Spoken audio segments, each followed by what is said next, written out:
Olá, concurseiros e concurseiras de todo o Brasil! Dando continuidade à nossa série de resoluções de questões, iremos responder hoje questões de direito administrativo.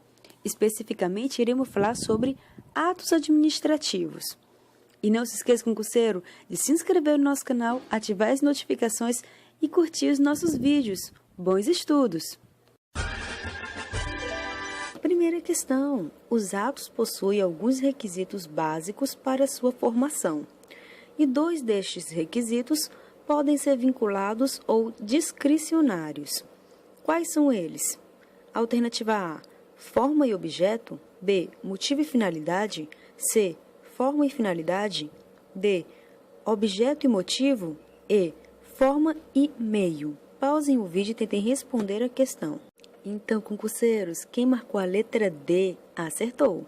Somente o objeto e o motivo, eles podem ser vinculados ou discricionário. Lembrando que motivo é a situação de direito que autoriza ou exige a prática do ato administrativo.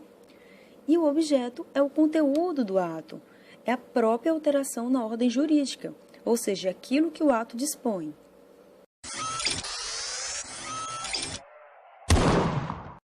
Segunda questão. Quais são os 5 requisitos que o ato administrativo deve possuir?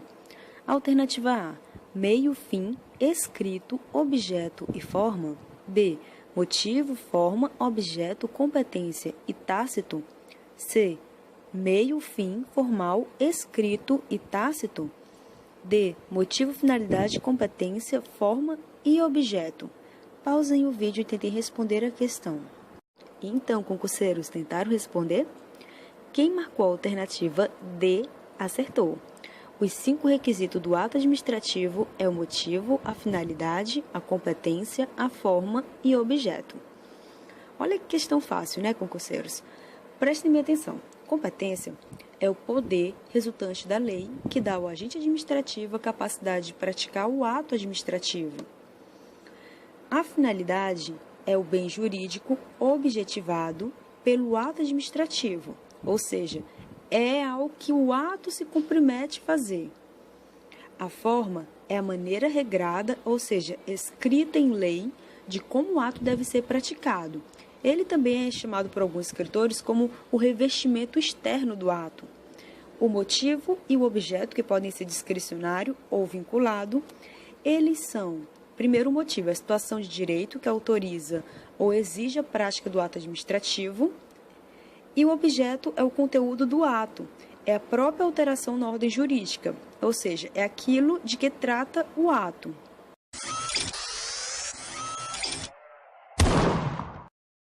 Terceira questão, marque certo ou errado. Haverá excesso de poder na prática do ato administrativo quando o agente competente ultrapassar os limites de sua competência ao realizar o ato. Pausem o vídeo e tentem responder a questão. Esta questão está corretíssima. Lembrando que na Lei 4.898, que é a Lei de Abuso de Poder, ela vai classificar o poder em 2 espécies, por excesso ou por desvio. Por excesso é o que vem essa questão, que é quando você tem um vício no requisito competência, tá? Ou seja, quando o agente ele atua fora do limite de sua competência. E já o desvio de poder, o vício está na finalidade. É quando o agente ele atua dentro dos limites da sua competência, mas com finalidade diversa daquela que deveria atuar.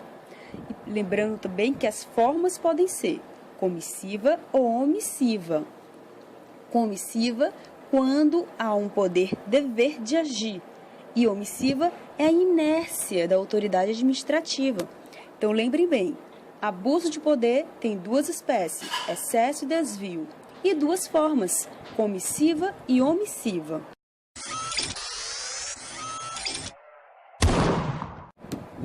Quarta questão, o ato administrativo praticado com desvio de poder é: alternativa A, descartado.